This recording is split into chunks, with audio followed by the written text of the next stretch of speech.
Bonjour à toutes et à tous et bienvenue dans ce tout premier épisode du JSamcast. Le JSamcast, qu'est-ce que c'est ? C'est le format podcast de la chaîne. Je suis très content de faire ça, ça faisait un moment que j'attendais de lancer cette émission. En fait, je me suis rendu compte que en faisant des vidéos, tout ça, enfin, je jouais à plein de jeux et j'avais pas forcément le temps de tous les traiter en vidéo. Donc ce format podcast, ça me permet de parler de jeux que je trouve intéressants mais dont j'ai pas forcément le temps de parler en vidéo. Donc ce format de podcast plus tranquille, plus posé, ça me permet de faire ça.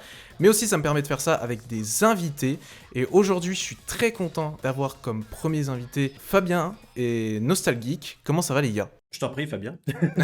C'est toujours ce système de qui parle en premier. Bah écoute, plutôt très bien, très content d'être avec toi pour ce nouveau format du coup que tu lances. Et puis hâte de voir comment tout ça va se dérouler. Donc est-ce que tu pourrais juste te présenter un petit peu si les gens te connaissent pas, histoire de te situer ? Bah moi je suis Fab, effectivement. Je suis le cofondateur d'un site qui s'appelle xboxsquad.fr qui a vu le jour en 2018, que j'ai quitté le 1er août de cette année pour tout simplement pour préparer et lancer sans doute courant d'année prochaine de nouveaux projets, de nouvelles idées, parce que être sur Xbox c'est bien, parce que ça veut dire qu'on ne traite pas toute l'actu, et quand on est amateur, qu'on fait ça sur son temps libre, de ne pas avoir toute l'actu du jeu vidéo, c'est plutôt chouette de ne pas tout gérer.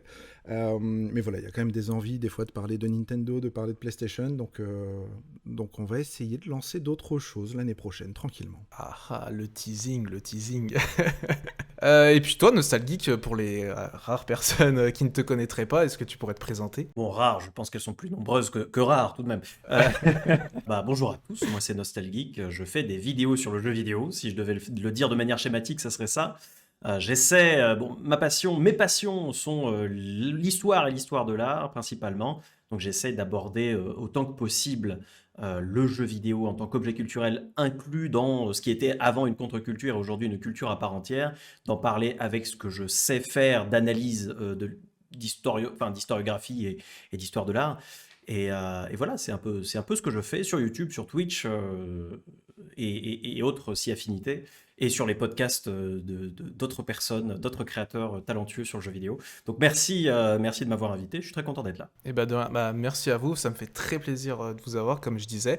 Donc du coup, le programme de l'émission, en tout premier, on va chacun parler de nos coups de cœur récents. Ensuite, on fera un gros focus sur A Plague Tale Requiem, c'est ce pourquoi je vous ai réunis ici aujourd'hui. Et ensuite, en toute fin d'émission, on parlera un petit peu de nos recommandations culturelles hors jeux vidéo. Ça peut être du cinéma, ça peut être de la littérature, une peinture, un vidéaste, n'importe quoi.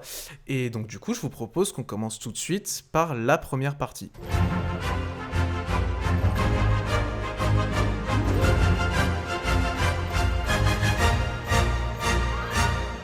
Alors moi j'avais envie de vous parler d'un jeu qui est un peu, justement, qui est sorti au milieu de A Plague Tale, de Bayonetta, tout ça, et qui a été peut-être un peu skippé de l'actualité. Bon, après c'est pas un petit jeu indé, hein, très loin de là, parce que c'est Mario et les lapins crétins Sparks of Hope. Alors je sais pas, alors Fabien, tu y as joué, tu m'as dit. Je suis en plein dessus, là je suis sur la dernière planète. Ah d'accord, donc t'es bien avancé. Et toi Nostalgeek, est-ce que tu y as joué ou pas ? Pas du tout.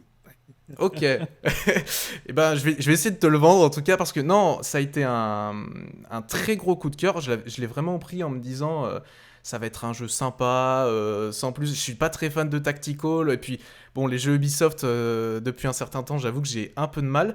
Et en fait, ça a été une vraie révélation. Déjà, personnellement, le premier truc la première claque, ça a été la BO du jeu, que je vous recommande chaudement d'écouter, même si vous jouez pas au jeu, que vous êtes pas très fan du délire des lapins crétins, tactical, etc. Écoutez la BO parce qu'elle est vraiment fantastique. Personnellement, c'est je pense, ma BO préférée de jeux vidéo de 2022. Et oui, désolé Elden Ring. Mais en tout cas, à la composition, on retrouve Yoko Shimomura, donc, qui est la personne qui a fait les musiques de Kingdom Hearts, de FF15. On a Gareth Coker, qui a bossé sur Ori 1 et 2, dont les musiques sont magnifiques. Et Grant Kirkhope, donc, qui lui a bossé sur Perfect Dark et Banjo-Kazooie. Et en fait, il y a vraiment... Enfin, ils ont réuni ces 3 compositeurs, et du coup, ça a créé un crossover assez improbable, mais qui est super réussi. Et d'ailleurs, C'est ce que je disais sur mon thread Twitter, mais je trouve, enfin, c'est vraiment intéressant de retrouver dans une même BO des influences plus nippon, enfin, voilà, plus dans le style de Final Fantasy et ce genre de choses. Et à côté, retrouver Gareth Cocker qui, lui, je trouve dans le jeu, il a une, comment dire, enfin, un style de composition qui est plus américain, enfin, limite dans le style des films de Spielberg. Et vraiment, enfin, je vous invite vraiment à écouter cette BO qui est fantastique. Et aussi, au niveau du gameplay, bah, même si vous n'êtes pas fan de Tactical, le jeu est super accessible. Moi, c'était vraiment ma plus grosse crainte. J'avais peur de m'ennuyer à ce niveau-là, mais en fait, ça marche de fou. Alors, il reste assez compliqué. Si on joue en mode normal, ça reste... Enfin, je sais pas comment tu l'as ressenti, toi, Fabien, quand t'as fait le jeu. Mais perso, je sais qu'à certains moments, faut être concentré et les combats peuvent être vraiment longs, quoi. Il y a quelques combats où effectivement on est un peu surpris par la difficulté parce qu'au début on roule entre guillemets un peu sur le jeu, puis il y a quelques combats qui arrivent où on se dit oh là il y a un petit setup, effectivement je vais peut-être aller faire une quête ou deux secondaires à côté, quelques combats annexes histoire de renforcer les sparks, tu vas peut-être en parler. Mais oui, c'est pas si facile et si accessible que ça pour tout le monde. Ouais, néanmoins, il y a quand même pas mal d'options d'accessibilité. Enfin, tu vois, si c'est ton enfant qui joue ou quoi, enfin une personne qui a un peu plus de mal, il y a plein d'options pour que tu puisses en plein combat passer en mode facile et rouler un peu plus facilement sur le jeu. Mais néanmoins, le gameplay reste très profond. Comme tu disais, il y a le système de Sparks qui te permet de configurer les pouvoirs un peu de tous tes personnages et vraiment de les personnaliser à ta guise. Et alors perso, j'avais pas fait le premier, je sais pas à quel point ils ont changé des trucs. L'un de vous avait fait le premier ou pas? Absolument. Non plus. Nostalgique n'aime pas Mario, voilà, c'est clair. Bah, j'y reviendrai un petit peu plus tard dessus, mais je te laisse continuer. L'ambiance, la direction artistique est aussi extrêmement réussie. Enfin, déjà, le jeu est très beau pour de la Switch, malgré quelques ralentissements. Il y a un vrai amour enfin, de la belle animation, les environnements sont magnifiques. Il y a un côté, voilà, il y a le côté Mario Galaxy qui donne un charme en plus au jeu. Et d'ailleurs, je trouve les cinématiques du jeu très réussies. Et alors, je sais pas, enfin, j'imagine que c'est les studios d'animation spécialisés dans l'animation d'Ubisoft qui les ont fait. Mais pareil, je vous invite à aller les voir parce qu'ils sont d'une beauté assez folle. Donc voilà, très gros coup de cœur, Sparks of Hope. Donc Fabien, je sais pas si tu peux donner vite fait ton avis sur ce que tu en penses pour l'instant. Effectivement, moi j'avais peur un peu de m'ennuyer parce que j'ai poncé vraiment le premier, je l'ai fini à 100% il me semble, et j'avais passé un excellent moment dessus, c'était une vraie découverte, j'adorais l'univers, il y a vraiment ce feeling, comme sur beaucoup de jeux de Nintendo, même si là c'est côté Ubisoft, mais on sait qu'ils ont beaucoup bossé ensemble, il y a un peu ce feeling très immédiat, c'est-à-dire on le prend, on a tout de suite des sensations manette en main, on comprend tout de suite, il y a de quoi s'amuser immédiatement.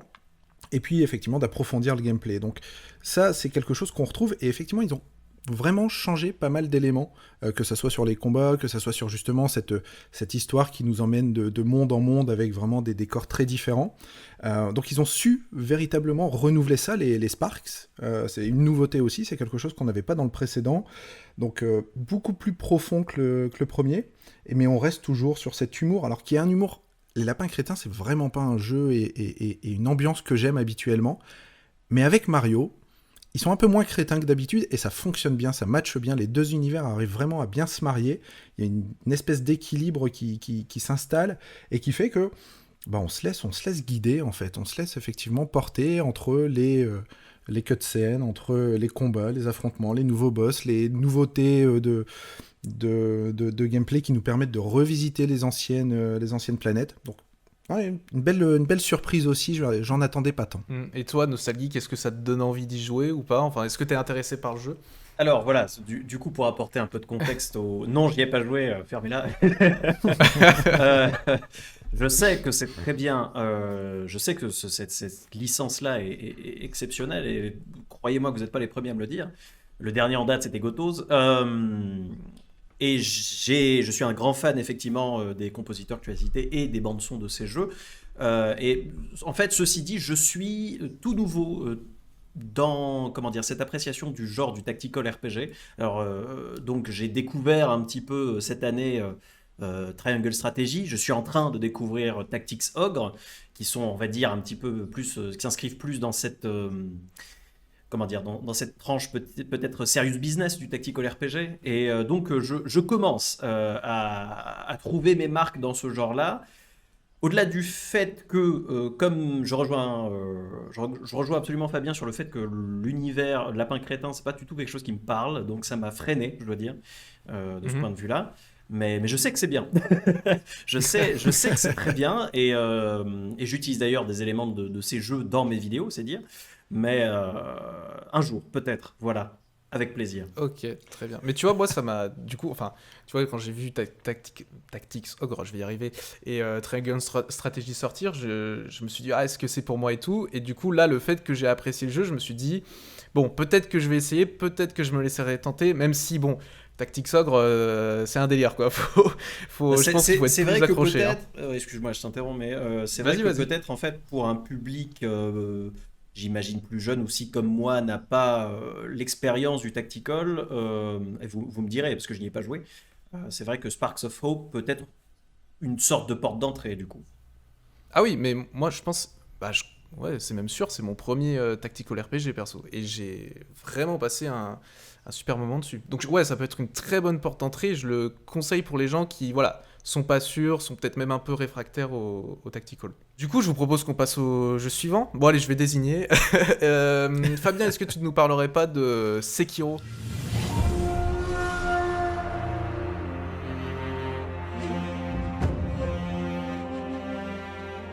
Eh bien, exactement, Sekiro, que j'ai fait moi sur le tard, que j'ai terminé là il y a peut-être 15 jours, il me semble. Je suis pas du tout un fan des jeux FromSoft. Alors, non pas que je ne leur reconnais pas pardon, plusieurs qualités, mais tout simplement que les Dark Souls, en l'occurrence, c'est pas une DA et un univers qui me fait rêver. C'est vrai que les chevaliers, etc., c'est pas vraiment mon kiff de base.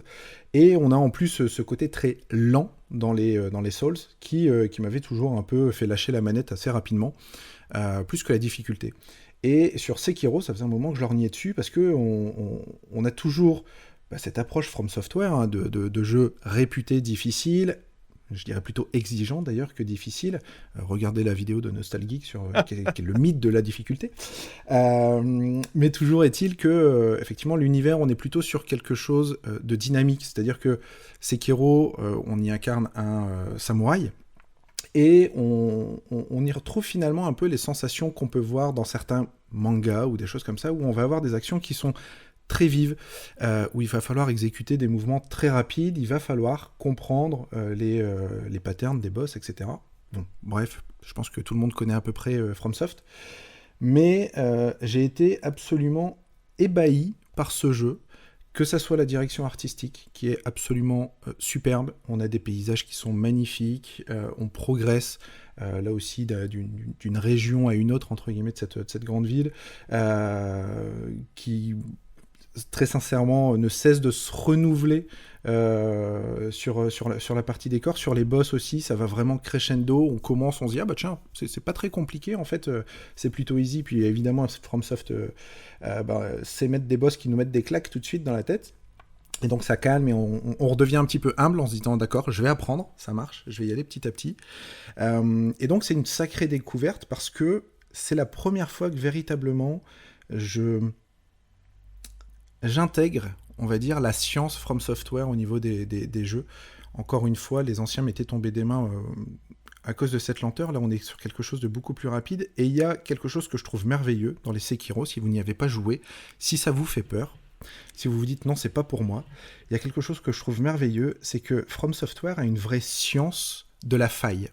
C'est-à-dire que quand on arrive sur les premiers boss, ou même sur des plus tardifs, il n'est pas rare de se faire littéralement marcher dessus. C'est-à-dire qu'on ne met même pas un coup au boss, on va se faire rétamer direct, on va repoper pas très loin, on va le faire une fois, deux fois, trois fois, et on se prend tannée sur tannée.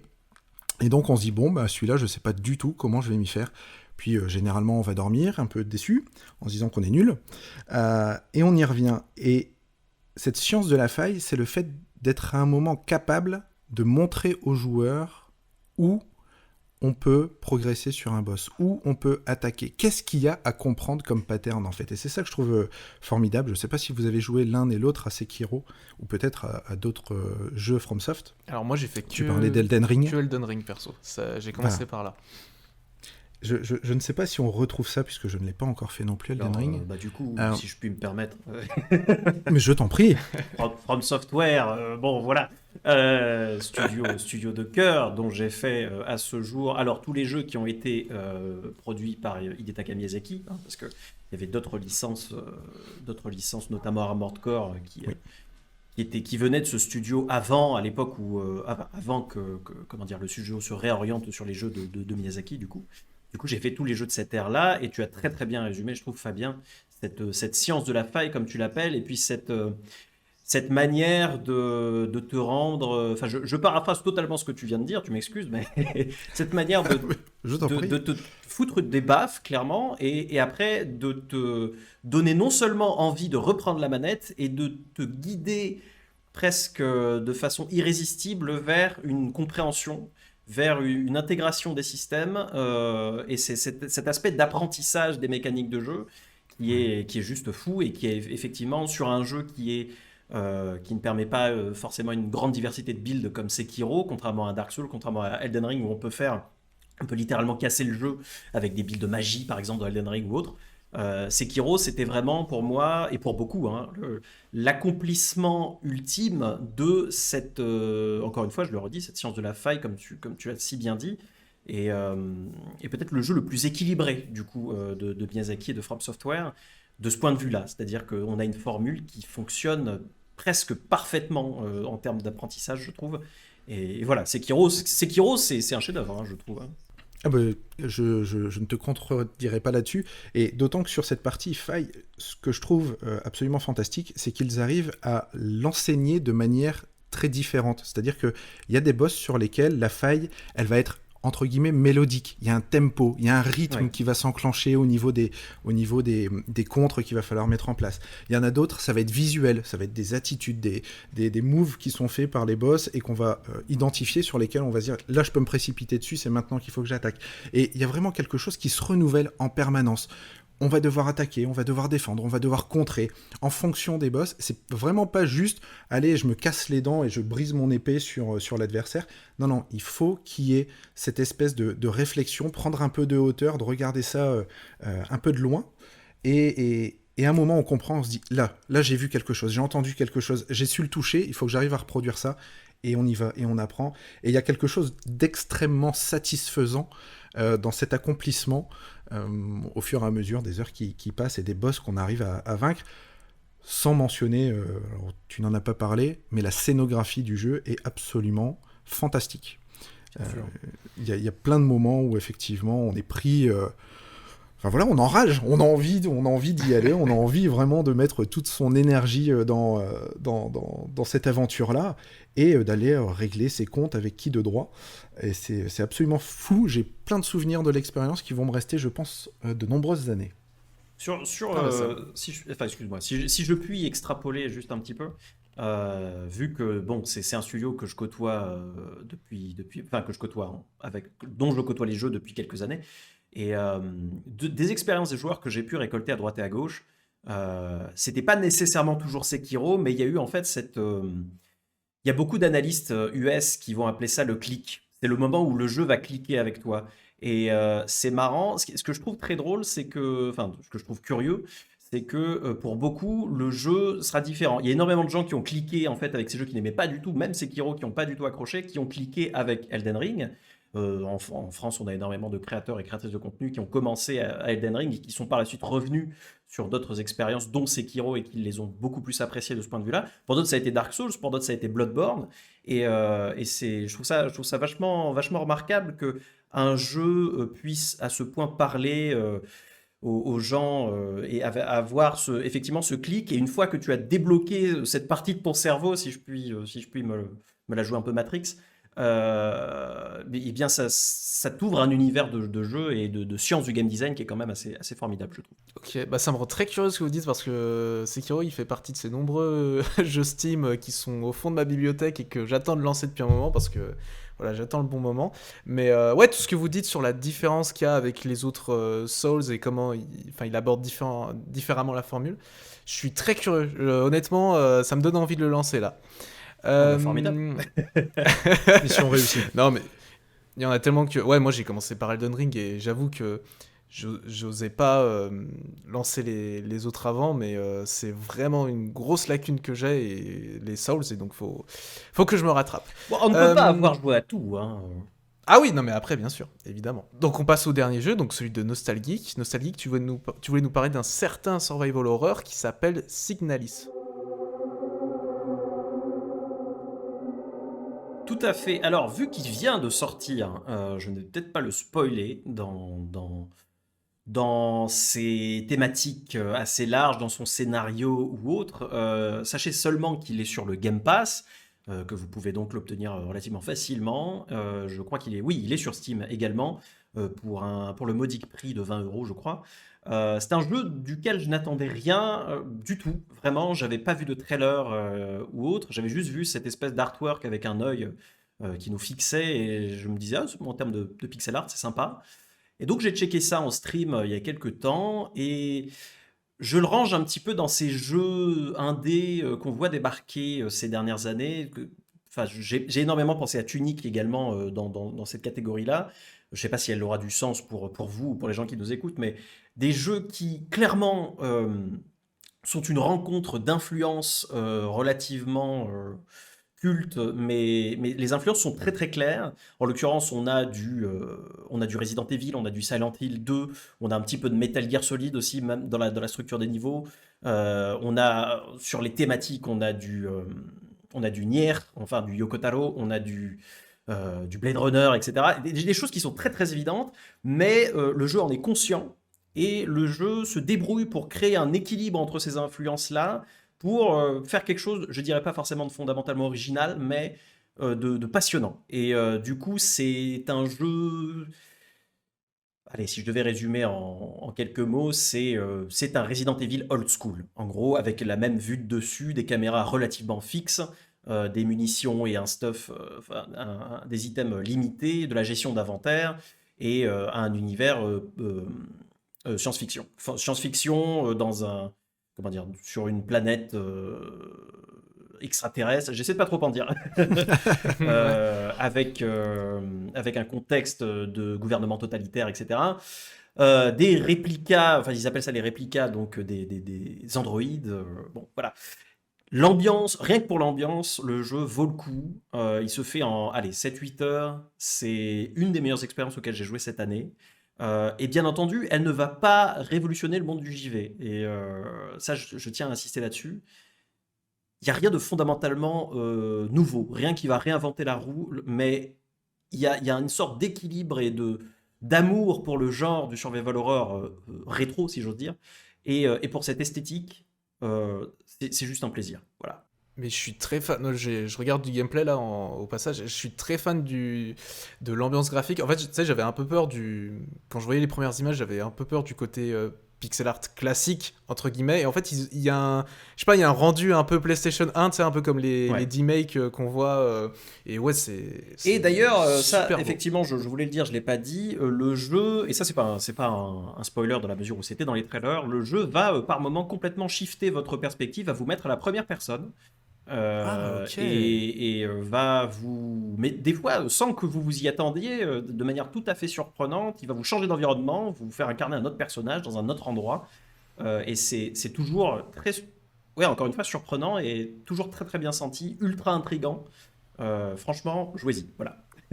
Ok. Et juste, est-ce que ça fait vraiment peur, ou quelqu'un qui n'aime pas trop le genre de l'horreur, il peut tolérer? Est-ce que t'as du screamer? Est-ce que t'as du... disons que ça ne fera pas plus peur qu'un jeu de cette époque-là. Tu vois ce que je veux dire? Ok, d'accord. C'est-à-dire qu'on a quand même une certaine distance. À l'époque, bien entendu, bon, on a des jeux qui faisaient peur parce qu'ils étaient aussi ancrés dans la technologie de l'époque, et qui faisaient peur à leur manière. C'est vrai qu'aujourd'hui, avec les jeux d'horreur qu'on a, on peut ressentir cette espèce de distance, quoi. Une fois qu'on a joué à Alien Isolation, par exemple, j'imagine que un Resident Evil 1 ou un Resident Evil Remake de l'époque nous fera moins peur. Donc c'est plus un exercice d'ambiance qu'un exercice avec des screamers, du gore et ce genre de choses, quoi. Ok, très bien. Bon, Fab, est-ce que c'est un jeu qui t'intéresse, toi, que t'as vu passer Alors moi je l'ai vu passer effectivement puisqu'il a Ouais. intégré le Game Pass. On m'en a déjà beaucoup dit du bien. Je n'avais pas lu de review, mais j'avoue que me parler de Resident Evil et en même temps citer Yoko Taro, on n'est pas loin de l'hameçonnage à 100%. Je pense que Ça ce soir intrigue. il va être téléchargé, installé et joué dans le week-end. Et ben Ouais. voilà. Bah, pareil, je pense que quand j'aurai de nouveau accès à la Xbox, là, en fin d'année, je vais me laisser tenter. Un petit Signalis pour Noël, je pense, on sera dans l'ambiance. Bon, et bien, parfait, messieurs. En tout cas, j'espère que ces recommandations plairont aux auditeurs.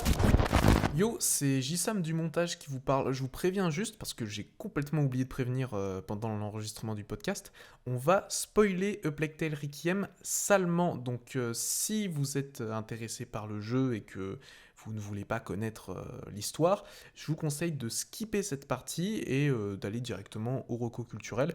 Et si vous vous en fichez, ou alors que vous ne comptez pas faire le jeu et que voilà, le spoil, c'est pas grave, et bien restez et puis profitez de nos jolis mots. Voilà. Et donc on va passer au gros morceau, celui, voilà, le gros sujet de ce premier épisode du podcast, à savoir A Plague Tale Requiem.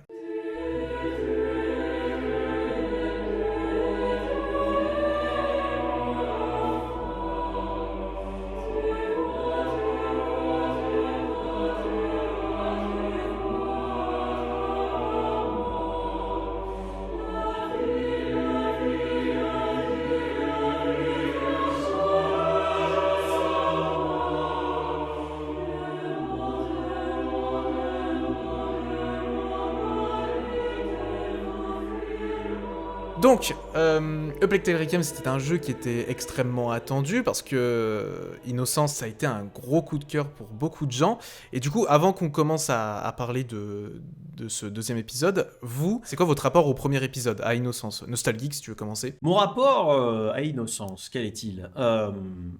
C'est un jeu, quand il est sorti, et là je vais peut-être passer pour quelqu'un avec des goûts de merde, mais je n'ai pas persévéré pour le finir. Ok. J'ai trouvé qu'il y avait,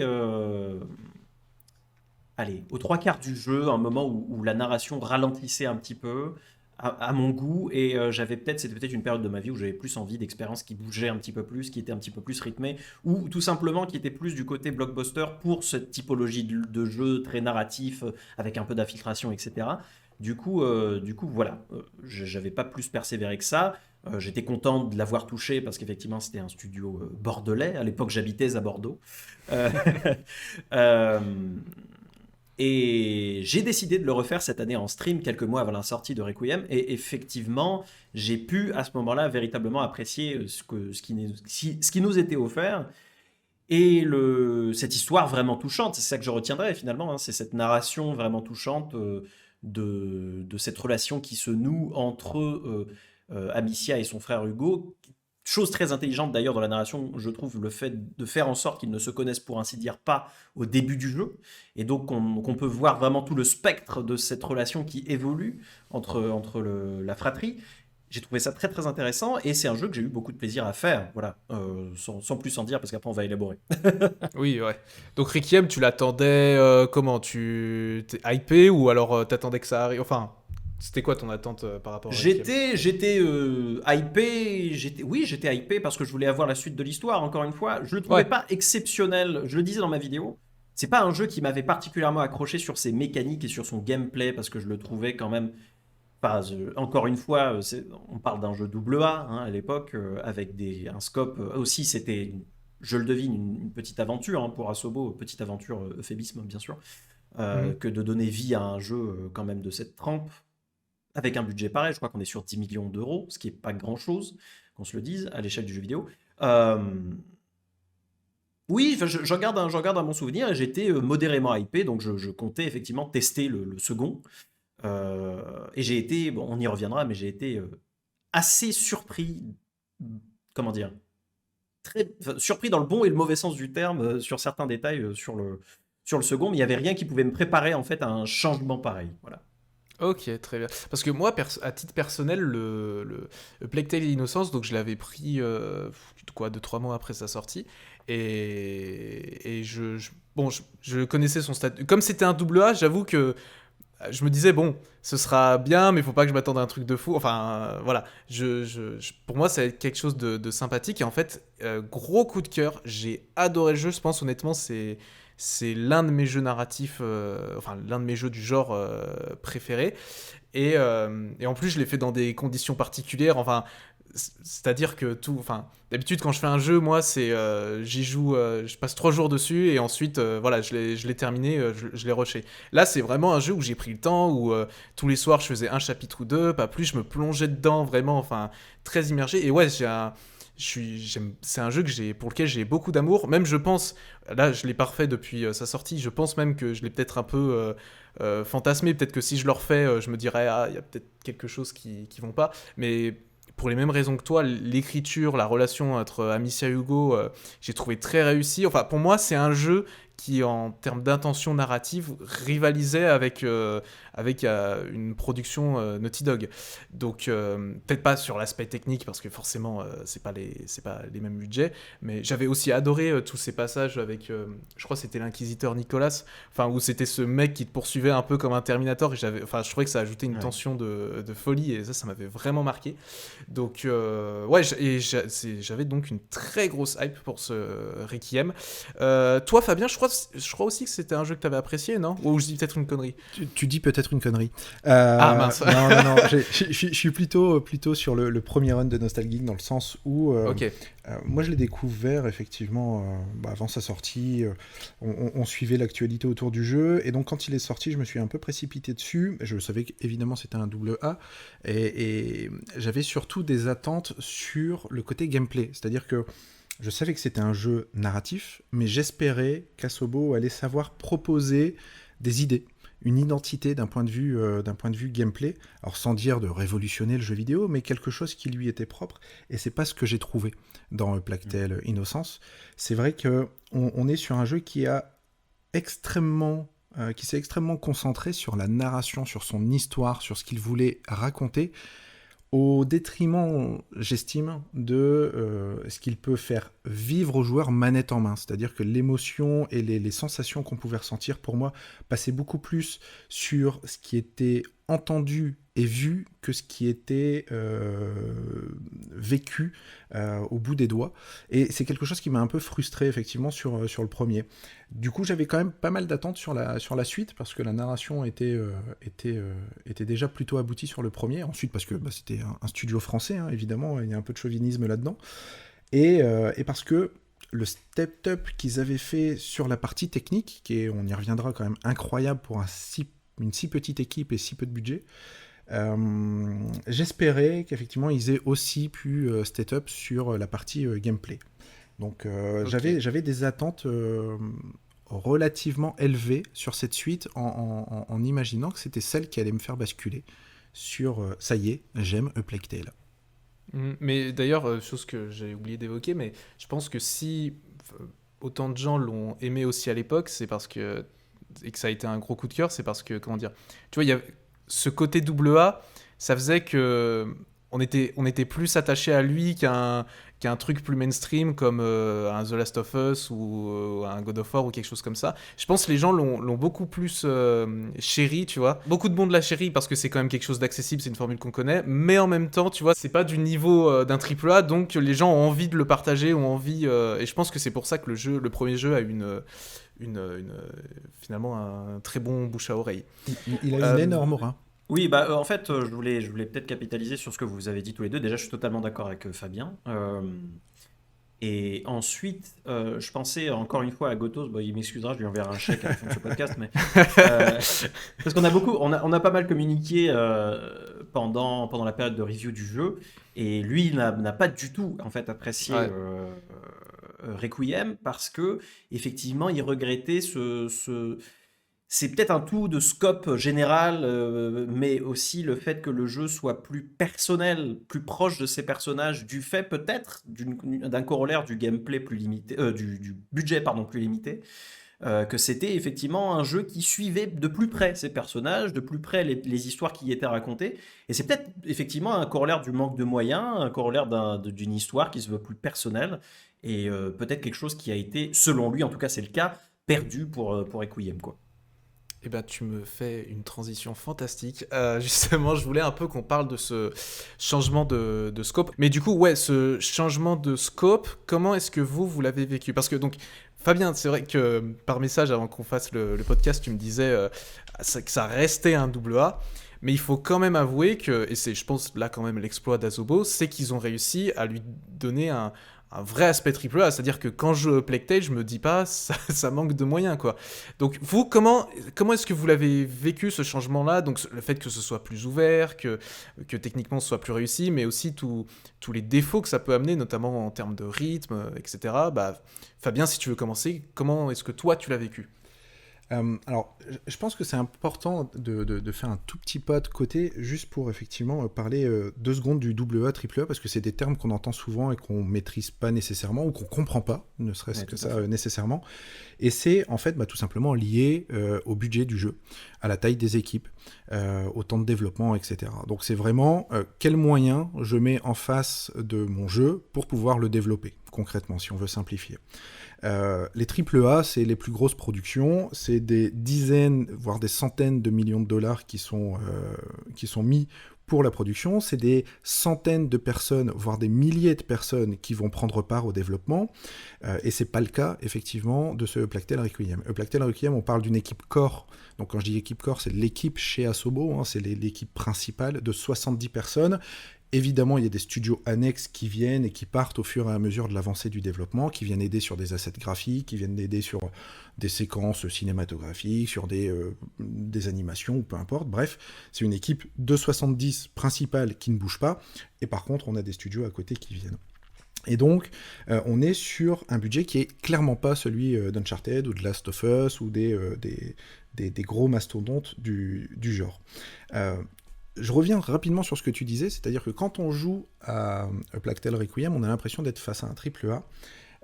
Je pense que, effectivement, techniquement, c'est le cas. C'est-à-dire que dans les décors dans lesquels on évolue, avec les bibliothèques Megascan qu'on a aujourd'hui avec Kixel, etc. Je pense qu'ils ont utilisé Kixel de mémoire chez Asobo. Oui. C'est le cas, hein, voilà.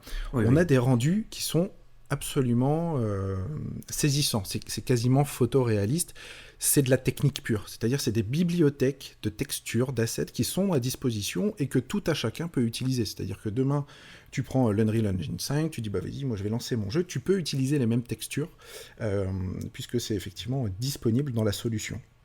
Après, tout le talent et tout l'enjeu pour des jeux qui sont AAA, ça va être de réussir à faire des textures qui sont maison, à ne pas reproduire toujours les mêmes éléments. Et là, si on parle de Plague Tale, par exemple, je pense que si je vous dis pensez à une porte, vous en voyez une précisément face à vous. C'est plein de petites choses comme ça qui vont faire des différences aussi sur l'ouverture du monde, sur les personnages qui, eux, sont pas nécessairement disponibles dans les bibliothèques d'Unreal ou autres, même si là, Nostalgique, toi qui suis bien, je pense que c'est un moteur maison hein, chez Asobo. Tout à fait. Ouais, c'est bien moteur maison. C'est un moteur maison. Donc voilà. Visuellement, peut-être qu'effectivement, on a l'impression d'être face à un AAA parce qu'encore une fois, ces décors sont saisissants de réalisme, mais on parle bien d'un double A parce que le budget est vraiment limité, les équipes sont limitées, donc je pense que c'est important d'avoir ça en tête. J'ai déjà beaucoup parlé du coup, mais juste pour... Non mais vas-y, continue. Hein.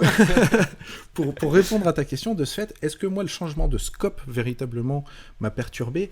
Pas tant que ça, parce qu'on y gagne. C'était déjà une des forces du premier Innocence, c'est que les environnements, tu parlais tout à l'heure il a eu son succès parce que c'était un double A, je pense qu'il a eu aussi son succès parce qu'il avait une identité qu'on avait presque jamais vue ailleurs.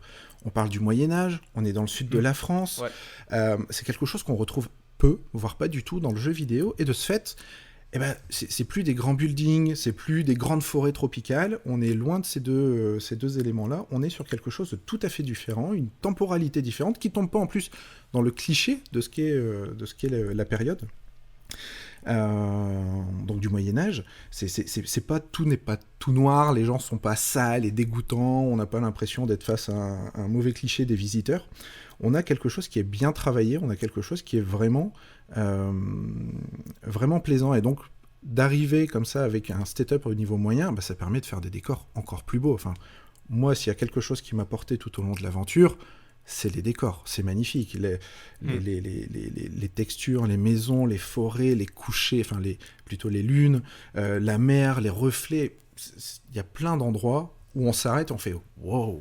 C'est quand même magnifique. C'est d'une plus grande variété aussi. C'est vrai que A Plague Tale: Innocence, tu avais toujours un peu le même genre de décor. Là, tu as l'île de la Cuna, tu as Marseille, Arles, tu voyages vraiment beaucoup plus de variété. C'est ça. Tu voyages véritablement dans le jeu et tu vois vraiment des choses qui sont complètement différentes. Donc ça fait beaucoup de bien. Après, sur le reste, je risque de spoiler un peu avec le changement de scope, donc je vais attendre un petit peu avant de détailler davantage ça. Tu sais quoi, je pense qu'on va y aller, je vais couper ce que j'ai dit, on y va, c'est pas grave, je ferai un truc au montage pour prévenir qu'on spoilera complètement, donc vas-y, défoule-toi. Très bien, non mais voilà, je trouve qu'ils ont step up effectivement sur la partie technique, sur la partie narration, pour pas tout spoiler tout de suite, j'estime un peu comme le disait Gotoz a priori, que c'est moins le cas, et que on est tombé sur quelque chose qui est plus... Alors, j'aime pas du tout ce mot-là parce qu'il veut tout dire et rien dire, mais de plus mainstream, de moins personnel, de plus calibré pour plaire à un public... Ouais, c'est ce que j'ai ressenti aussi. Ouais. Voilà, et ça, je trouve que... Alors, je ne sais pas si c'est lié au fait qu'on est passé à des ambitions AAA et donc de se dire, il faut qu'on séduise plus de monde, parce que forcément, il faut qu'il y ait quand même des joueurs en face. Mais il y a une espèce de sensation cahier des charges qui m'a un peu bridé dans l'aventure.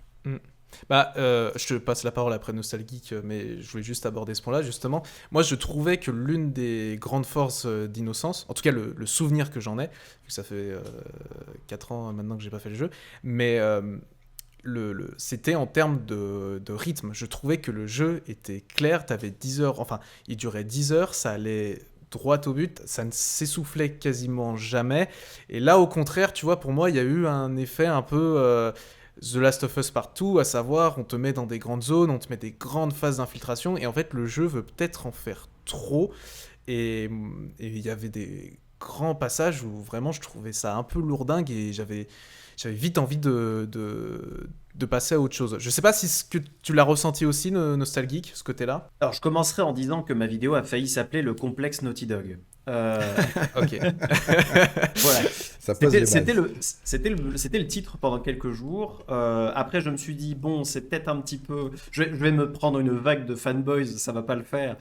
La section commentaire va être ingérable. Donc, c'est pas grave, c'est ma chaîne. Oui, voilà, c'est ça. Donc, je vais tenter d'être un petit peu plus donc, de la cour des grands. Je l'ai appelé dans la cour des grands parce qu'il y avait cette volonté. Effectivement, vous avez évoqué la notion de voyage, la notion de couleur, la notion de paysage, de grands horizons, effectivement. Enfin, je me souviens, du coup, on spoil, hein, mais quand on était... Je pensais avoir déjà vu beaucoup de choses, et puis on est monté dans cette montagne, dans cette espèce de chemin de pèlerinage, là, puis avoir cette grande vue de la façade de la montagne avec les pins, etc., avec l'horizon, la mer au loin. Enfin, j'étais là, d'accord, effectivement, on est effectivement sur un jeu AA, mais on a aussi des prétentions de faire voyager, les prétentions de faire ses preuves, j'ai l'impression. En tout cas, le jeu, ce que j'en retire au bout d'un moment, c'est on veut faire nos preuves, l'idée de cahier des charges est très très juste. On veut avoir cette même prétention à rivaliser avec d'autres jeux narratifs autrement plus mainstream, encore une fois, pour tout ce que ça veut dire. Hein. Mais je pense que oui, il y avait cette volonté de s'affirmer quelque part, avec des bons, comme je le disais, et mauvais côtés. Ça se ressent bien entendu dans la longueur du jeu, parce que c'est un jeu qui, à certains moments, il y a du padding, hein, qu'on peut se le dire. Je pense qu'on est tous d'accord là-dessus. Enfin, vous me dites. Complètement. Oui, non, mais c'est sûr. On aurait pu amputer quelques petits... Tu disais, Fabien ? Je disais complètement en phase. Ouais, on aurait pu amputer quelques petites scènes, on aurait pu faire un jeu beaucoup plus efficace. Il y a, en termes de gameplay, bon, je sais que ça a été très critiqué. Ça m'a pas tant gêné que ça, mais je comprends en fait, il y a un Enfin, moi, j'ai taxé le jeu de classicisme dans ma vidéo. J'aurais pu aller plus loin, en fait. J'aurais pu dire, bon, écoutez, vous n'avez pas tant bougé que ça. Et comment dire, au bout de quelques heures de jeu, on a un système de gameplay qui est très classique, je le redis, mais surtout qui ne se renouvelle pas assez sur la longueur déjà trop longue du jeu pour être intéressant sur toute la durée, quoi. Et en tout cas, c'est le sentiment que j'avais. Et du coup, voilà, il y avait, selon moi, cette sorte d'obsession, enfin, obsession, le mot est peut-être un peu fort, mais cette volonté, je le redis, de faire ses preuves, de rivaliser, malgré le fait qu'effectivement, il y a des choses. La porte, effectivement, Fabien, la porte, on la voit très très bien. La porte, je pense que ceux qui ont joué la voient très très bien. Cette porte qui finit les niveaux, ce même modèle de porte en fer clouté. Et ouais, même s'il y a des choses qui dépassent, c'était cette volonté de mettre tous nos œufs dans le bon panier. Le peu de budget qu'on avait, enfin le peu de budget, avec de gros guillemets bien entendu, mais le peu de budget qu'on avait, le mettre dans les bons paniers pour impressionner et pour qu'on se dise, pour que le grand public finalement se dise, ah oui d'accord, mais c'est vrai que de l'autre côté de la barrière, il y a aussi ce jeu-là qui présente des choses relativement similaires. En tout cas en termes d'intention, je l'ai ressenti comme ça. Je pense que quand tu dis obsession, Nostalgique, je me permets de rebondir là-dessus. Je pense que le mot, il est vraiment juste, en fait. Tu disais, il est peut-être un peu fort. Moi, je pense qu'il est au contraire juste, parce qu'il y a plusieurs fois où on sent plus que de l'inspiration de chez Naughty Dog. Il y a des fois où on se dit, mais les déplacements de caméra pour te montrer un décor, la position de certains personnages, la manière dont le personnage va se retourner, on aurait pu mettre Nathan Drake dedans et faire oh non non non non non non, et on avait quelque chose qui était identique. Encore une fois, évidemment, il y a des décors qui sont différents, etc. Mais il y a vraiment comment on peut se rapprocher le plus possible de nos inspirations, de ce qui nous a donné l'envie d'aller sur des jeux solo narratifs, et parfois, en fait, de les copier, j'allais dire de les singer, mais c'est trop négatif, donc vraiment de les copier et quasiment de restituer une même sensation. Donc je pense que effectivement, ce terme obsession, il est plutôt bien choisi. Bon. Après, je trouve que le jeu garde tout de même son charme du premier, son originalité. Et même dans le gameplay, parce que je trouve que... Enfin, moi, je trouve assez original cette proposition. Voilà, tu fais ton alchimie et tu peux, mine de rien, il y a plusieurs façons de passer au-delà des adversaires, d'affronter la situation. Tu peux, voilà, soit éteindre les torches des mecs, soit au contraire les aveugler. Alors, c'est pas Metal Gear Solid 5, hein, attention, je dis pas ça, mais il y avait quand même quelques... Surtout dans le premier, je trouve, il y avait quand même, je crois, le level design très intelligent, et tu avais quand même une certaine liberté non, oui, il y a un step-up. Oui, il y a un step-up. Ouais. Ne serait-ce que sur la largesse des zones, oui, bien sûr. Aussi, oui. Et puis voilà, comme on le disait, artistiquement, voilà, ce côté Moyen-Âge, la France, etc., qui a un cadre que l'on voit peu. Et d'ailleurs, je vous recommande chaudement de lire le bouquin de Sœur d'édition qui a été écrit par Exerve, où déjà il parle un peu de tout ce contexte AA, AAA, qu'est-ce que c'est quoi les budgets, etc. Il l'explique très bien. Et aussi du fait que Asobo ont voulu représenter la France un peu le Moyen-Âge au-delà des clichés qu'on se fait, à savoir quelque chose de très sale. Et au contraire, il te montre une époque qui finalement est très lumineuse, qui est très joyeuse, où c'est pas du tout ce qu'on pense. Et on voit qu'il y a un gros travail de recherche là-dessus. Et aussi dans le fait de rendre le jeu très universel, donc très accessible dans les thématiques. On voit que la religion, c'est quelque chose donc, qui est là, qui est présent dans Plague Tale, parce qu'il y a des inquisiteurs, il y a des curés, etc. Mais on ne cite que très rarement des noms, et faut quand même que ce soit un jeu qui s'exporte, entre guillemets, qui soit accessible à d'autres cultures. Donc ils ont réussi à bâtir quelque chose qui est à la fois très accessible, mais avec une certaine vraisemblance historique, pardon. Ouais, c'est rien à voir. Ouais, c'est un point sur lequel j'insiste dans ma vidéo, et c'est une des choses qui est restée avec moi après avoir fait le jeu. Mais ça, je suis très biaisé, parce que bon, si je n'étais pas youtubeur aujourd'hui, j'aurais probablement été en train de poursuivre mes études en recherche en histoire de l'art médiéval.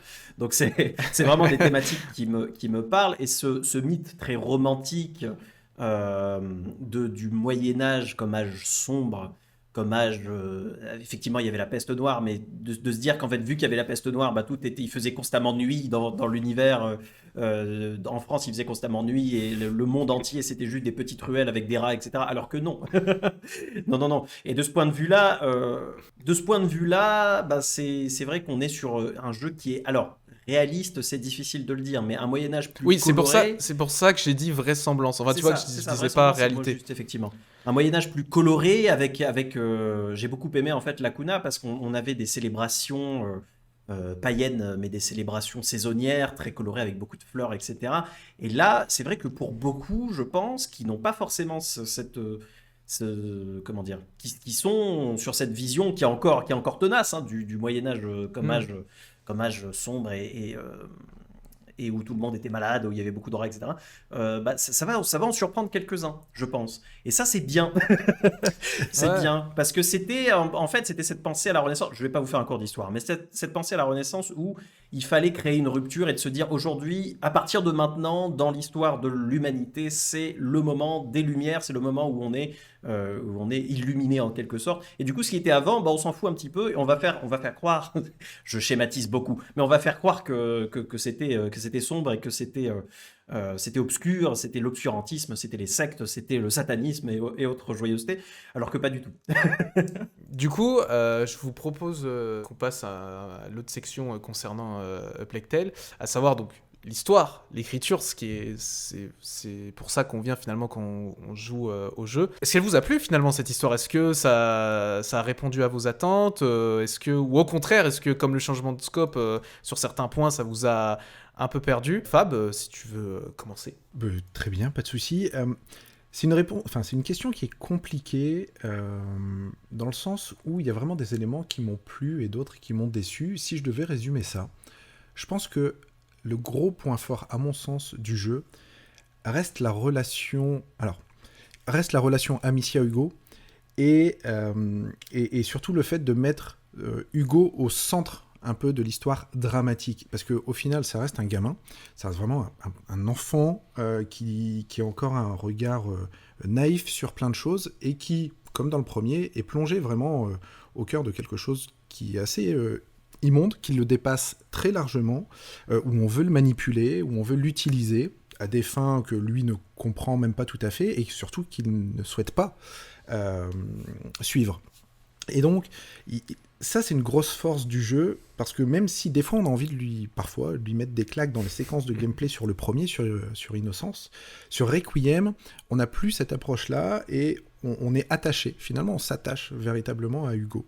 Et la fin, moi, puisqu'on a le droit de spoiler, même si je la détaillerai pas, m'a véritablement fait avoir les yeux un petit peu mouillés. Ouais, non, mais la fin J'en marche, étais pas pleuré incroyablement, mais la fin, j'ai fait... Ok, ça fait partie des surprises. Je m'attendais très clairement à ce que Asobo se dise on va conserver ce duo pour un petit moment, et puis finalement, on a le droit vraiment de spoiler ou pas? Ah oui, non mais tu peux y aller, là on est dans la Très section bien. spoil, donc... Et je m'attendais effectivement clairement pas à ce qu'ils disent à la fin, bon ben voilà, on met fin à ce duo que vous avez suivi sur 2 épisodes, puisque Hugo effectivement meurt des mains d'Amicia, et c'est quelque chose d'assez symbolique, c'est-à-dire que c'est nous qui effectivement mettons fin à Hugo après qu'on ait passé du coup au cumul Innocence plus Requiem entre 20 et 30 heures à essayer de le sauver par tous les moyens possibles, etc. Mais ça c'est fort. Je trouve, ouais, je suis d'accord avec toi, la façon dont ils mettent en scène ça est très très fort. Oui. Et bah, en fait, tu lui envoies la pierre sur la figure et t'as le générique de fin, plus de musique. Enfin, tu sais, c'est très brutal. Ils ont vraiment tout mis en place pour te mettre dans une ambiance très malsaine. Et c'est très aussi. Bah, justement, tu parles un peu de toute la fin du jeu. Moi, j'ai trouvé le dernier quart extrêmement réussi, et vraiment pour moi le dernier quart du jeu il est incroyable, et surtout à partir du moment où Amicia se fait trahir par le comte et qu'elle se fait poursuivre. Justement, moi j'aimais bien, comme je vous disais, c'est que dans le précédent jeu là où Nicolas, les nombreuses séquences où Nicolas poursuivait Amicia Hugo, là tu vois on retrouve un peu ça à travers le personnage du comte, et je trouve qu'à partir de ce moment là ça prend une trajectoire, et en termes de rythme ça redevient soutenu comme j'aimais ça. Et ouais, pour moi, là, ça marche à fond. Et justement, pendant cette séquence où le comte poursuit Amicia, moi, j'ai vraiment cru que c'était fini pour elle, quoi. Ils ont vraiment réussi à nous prendre aux tripes à travers cette séquence, que j'ai trouvé très réussie. Je sais pas ce que t'en penses, toi, Nostalgeek. Le final, je pense qu'on est tous d'accord, hein, tous les trois. En tout cas, le final, c'est pour moi la plus grande réussite du jeu avec ce fou furieux qui est Olivier de Rivière. Ah oui, bah oui, on devait en parler à un moment. qui, euh, qui fait. Enfin, bon, je pense que tous les trois, on l'aime beaucoup, ce compositeur. Et c'est pas que du chauvinisme français, il est vraiment Oui. talentueux, mais sur cette manière qu'il a eu d'employer des chœurs, et je crois que ça a été enregistré dans des cathédrales, etc., pour avoir une vraie Ah, réverbération, ouais, c'est intéressant. etc. Excuse-moi, je te coupe, mais c'est intéressant que tu dis Oui, ça vas-y. parce que, enfin, quand j'entendais la BO du jeu, je me disais c'est pas un cœur de musique de fantasy, si tu veux. Tu sais, c'est pas un cœur de Skyrim, ou je ne sais quoi. T'as Il y a vraiment une la vraie, sensation, ouais, la texture d'une Il y musique a un vrai d'église, quoi. souci, ouais, il a eu un vrai souci, je crois même sur le premier, si je dis pas de bêtises. Alors là, par exemple, je vous dis des choses, je crois qu'il a utilisé des viols de gamme. La viole de gamme, bah, Mm. c'est l'ancêtre de la contrebasse, je crois, ou du violoncelle. Donc ce sont des sons qui sont quand même assez différents, qui ont plus de personnalité, plus de grain. Et il y a vraiment ce souci de fidélité historique, mais aussi d'avoir, comme tu disais, une texture dans le son qui est différente et qui évoque une autre époque. Et ça élève en plus ce final. Bien entendu, c'est pas la seule qualité du final, hein, l'histoire, Oui. etc. Et comme tu disais, Fabien, le fait que ça soit nous, de notre main, qui achevions l'histoire et le frère qu'on a passé tout le jeu à protéger. Mais pour moi, ce que je retiendrai surtout de ce final, au-delà de l'histoire, c'est l'histoire élevée en fait par la musique d'Olivier de Rivière qui porte cette narration, mais d'une façon. Enfin, bon, tu avais peut-être les yeux mouillés, et moi j'étais en train de chialer, hein. La musique d'Olivier de Rivière est effectivement folle parce que, je rajoute juste un point, je trouve qu'à aucun moment, lui aussi, ne tombe dans le cliché de ce que peut être la musique qu'on associe traditionnellement au Moyen-Âge. Mm. Là, on a des Absolument. sons qui sont... Enfin, qui sont vraiment viscéraux par moments, c'est-à-dire que alors je ne sais pas si c'est du violon ou autre chose, mais on a vraiment des cordes, on a l'impression qu'elles sont arrachées et qu'elles viennent Ah oui, vraiment oui. torturer un peu nos oreilles, comme ce qui se passe à l'écran, et du coup il n'est pas du tout tombé dans la musique un peu folklorique qu'on peut imaginer du Moyen-Âge, donc là aussi, chapeau effectivement. Eh ben, au-delà de ça, l'histoire, en fait, j'ai réécrit la fin de mon script. Et je pense que, enfin, désolé, je parle beaucoup de mes vidéos. Je Vas-y, m'excuserai. t'inquiète pas, tu peux. Mais il y a enfin, moi je l'entends, mais peut-être que les gens l'entendent pas. Il y a dans la dernière partie de ma vidéo, il y a un moment où ma voix est peut-être plus douce, un petit peu différente, parce que j'ai réécrit la fin de mon script qui Mhm. parlait de l'histoire. Et c'est en fait la partie celle où j'encense le jeu le plus. Parce que je venais de voir ce final et j'avais digéré ce final et je me disais, ok, d'accord, bon, de base, je disais, l'histoire, oui, d'accord, bon, le jeu est un peu long, on est peut-être, on se serait passé de quelques petites choses, etc. Et puis, il y a eu ce final, et puis je me suis dit, bon, d'accord, ok, je pardonne tout ce que le jeu a pu faire jusque-là, parce que ce final, il restera avec moi. Ah Et oui, ça, non, je c'est me suis sûr. dit, au final, sans mauvais jeu de mots, c'est ça que je retiendrai du jeu, et c'est ce qui est le plus important, quoi. Et surtout, je trouve. Est-ce que... Vas-y, Fab, vas-y. Vas-y. Ah, vas-y, vas-y. J'allais dire, est-ce que vous n'avez pas l'impression justement que sur ce dernier quart, c'est le moment où finalement Asobo se détache un peu plus de Naughty Dog, se détache un peu plus du cahier des charges et se dit, ben voilà, ça c'est vraiment l'histoire qu'on veut raconter. Parce que pour moi, autant d'un point de vue game design que d'un point de vue scénario, narration, etc., il y a vraiment un switch qui est fait à un moment où on assume beaucoup plus le côté fantastique de l'histoire. On assume beaucoup plus le fait d'être très dirigiste et de ne pas ajouter des mécaniques de gameplay qui sont, à mon sens, un peu superflues et qui sont là pour faire durer justement le jeu plus longtemps. J'ai vraiment l'impression que sur ce dernier quart, ils se sont dit, allez, on y met vraiment nos tripes, c'est là où on peut pas se rater, c'est là où on a envie d'aller, c'est ce qu'on veut dire, c'est ce qu'on veut raconter, on y va à 100%. Je sais pas si je suis le seul à avoir un peu cette appréciation sur le côté on lâche les chevaux pour Asobo sur ce Absolument, dernier je quart. suis assez d'accord. Après, je pense pas qu'ils aient. Enfin, tu vois, qu'ils aient pas mis leur trip sur les autres séquences. Mais justement, comment dire, je pense que quand ils ont fait voilà, ces grandes séquences d'infiltration, ces grands passages, tu sais, même les moments très spectaculaires où tu te fais poursuivre par des centaines de rats, peut-être qu'avant enfin, au début de la préparation du jeu, ils se sont dit, il nous faut ces séquences parce que voilà, on veut qu'il y ait un vrai côté triple A, etc. Et du coup, c'est vrai que l'histoire se perd un peu au milieu de tout ça.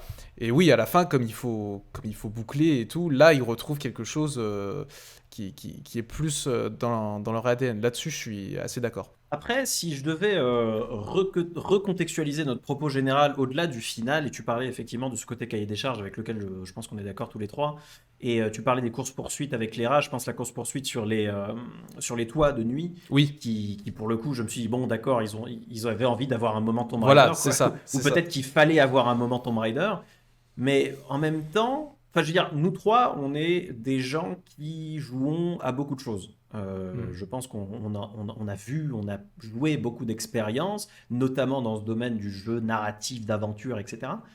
Et du coup, on est très critique. Mais est-ce que, et là, c'est une question que je vous pose, hein, est-ce que, en fait, on n'est pas aussi en face d'un jeu qui va plus résonner avec le grand public finalement? Est-ce que c'est pas un jeu qui sera plus vendu au bout de quelques années? Est-ce qu'on n'est pas sur un jeu qui sera juste plus plébiscité par le plus grand nombre? Je sais pas, c'est une question que je me pose.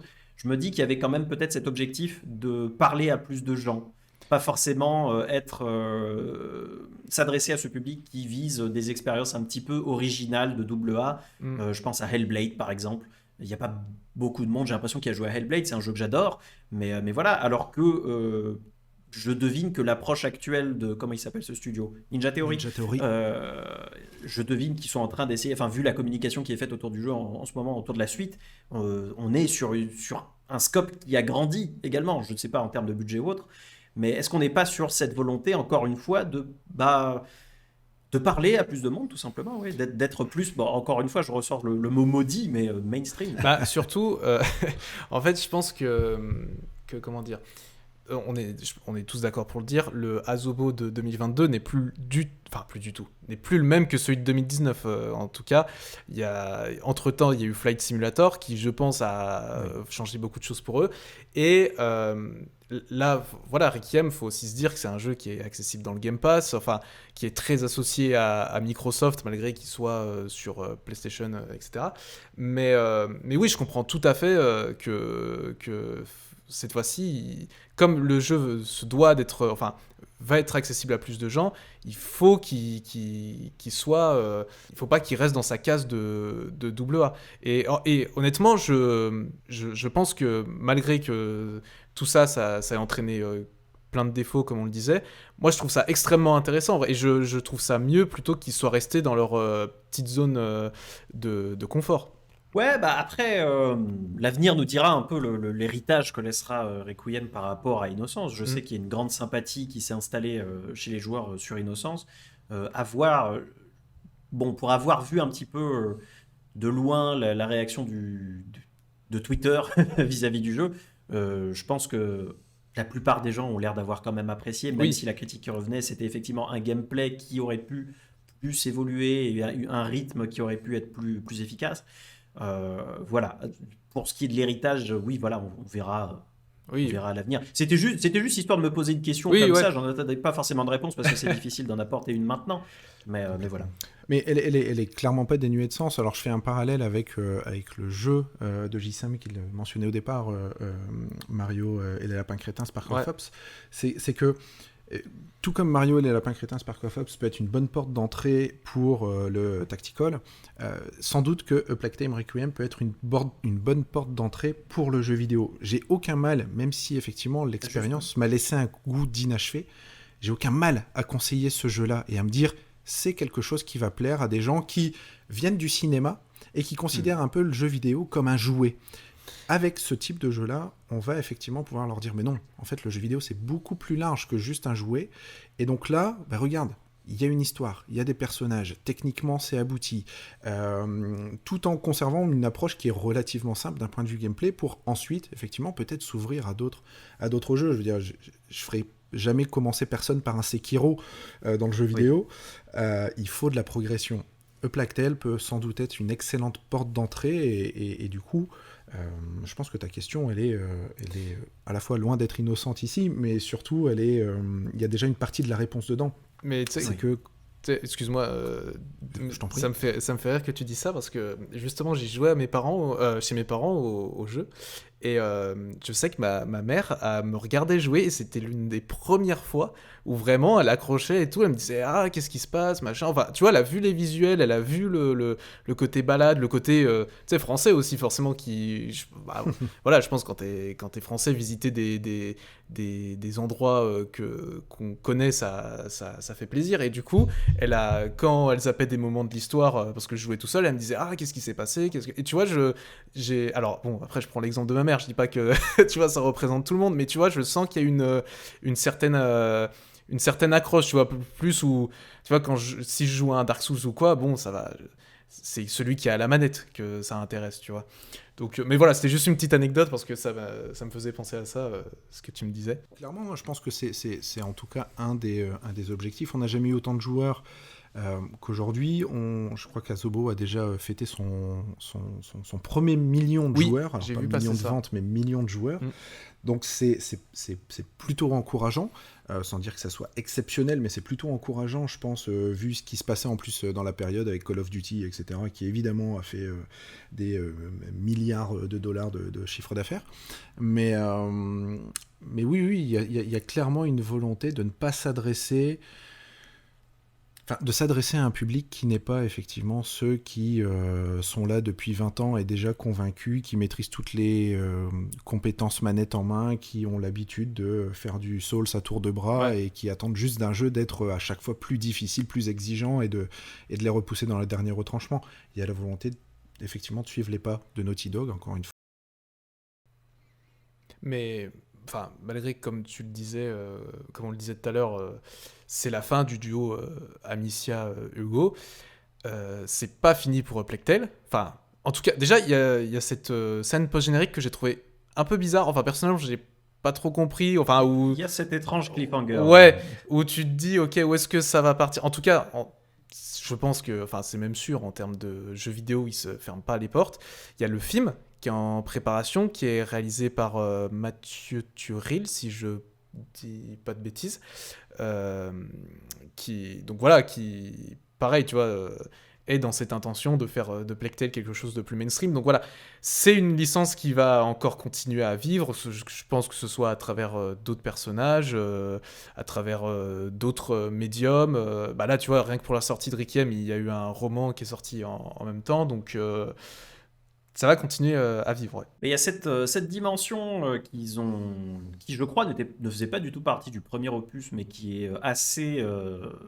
ils ont vachement insisté là-dessus dans le second, c'était cette notion on s'inscrit dans une histoire qui traverse les époques de manière assez similaire finalement à Assassin's Creed, c'est-à-dire la protectrice et le porteur, cette relation qui a été reproduite d'époque en époque avec la peste justinienne et puis à l'époque du 13e ou 14e, je sais plus, 13e siècle je crois.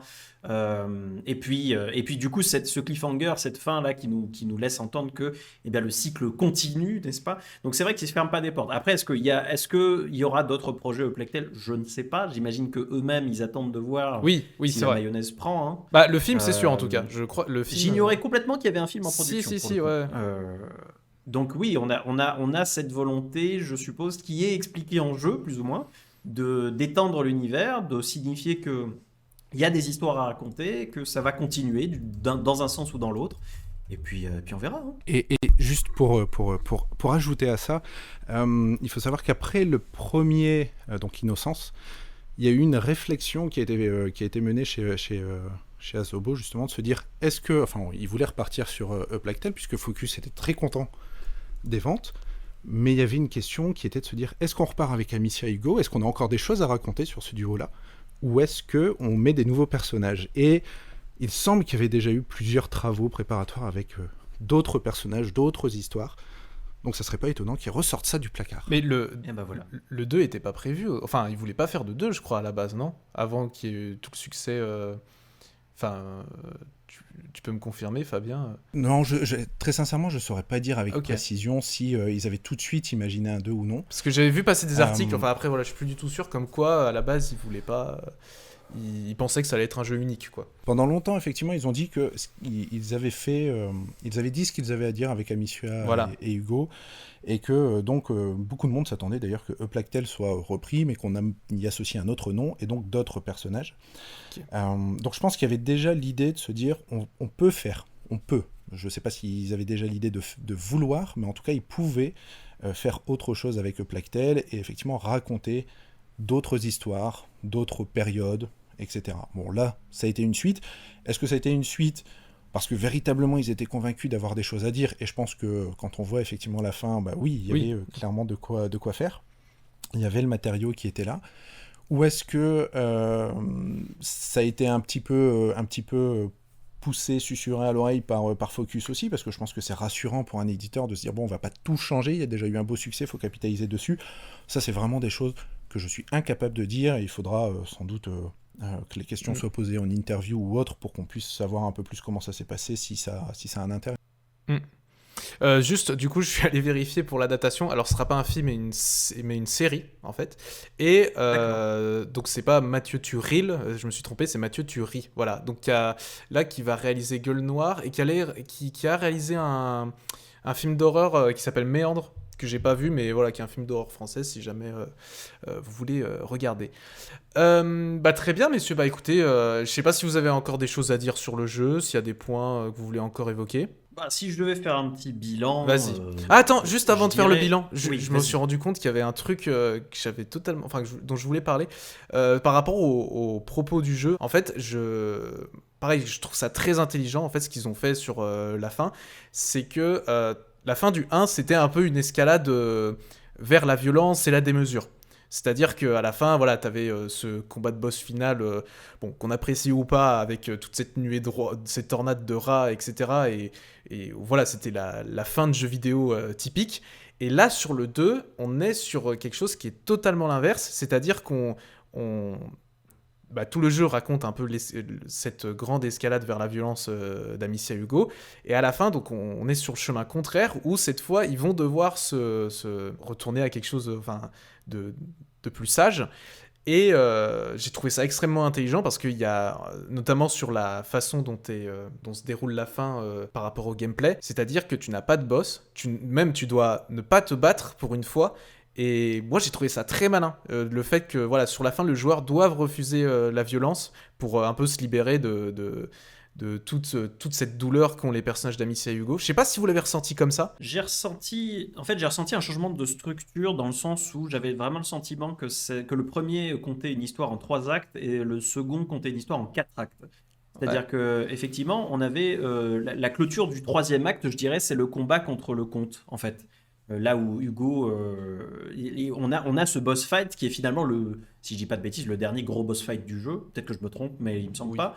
Et après, on a ce 4e acte, effectivement, qui est la conclusion de l'histoire Hugo, et qui s'achève avec l'épilogue où la protectrice va arpenter le monde pour essayer de découvrir, je sais pas, du contexte historique ou autre. Mais du coup, oui, j'ai eu ce sentiment, effectivement, de changement de structure et de raconter une histoire avec une progression différente. Ouais.